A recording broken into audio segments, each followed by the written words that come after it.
Hello, welcome back to another festive episode of Mark II Golf Stories. It's December the 9th. Let's see what's in the calendar today.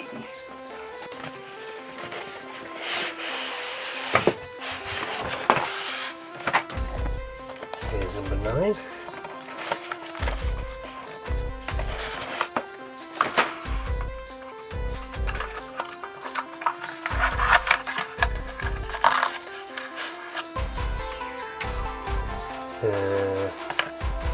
I guess this will sit under here.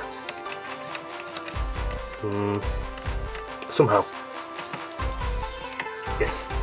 This will go under here at some point and make... What kind of noises do you think it's going to make? Is it going to go vroom vroom or beep beep?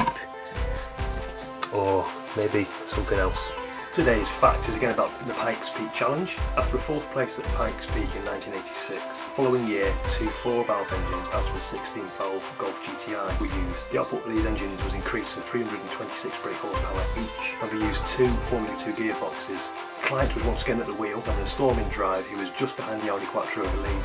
When just at the finish line, the ball joint on the front suspension jumped out of socket. His drive was over. The VW and Audi rivalry of the Pikes Peak challenge has long continued. Audi were the clear leader for a long time until 2018, when a VW IDR electric racing car took victory and set a new record overall. They set a new record not just for electric vehicles, but for all previous cars over all classes. So there we go. Join me tomorrow on December the 10th to see what else we find in the calendar and what exciting facts we have in the book. Thanks very much. See you tomorrow.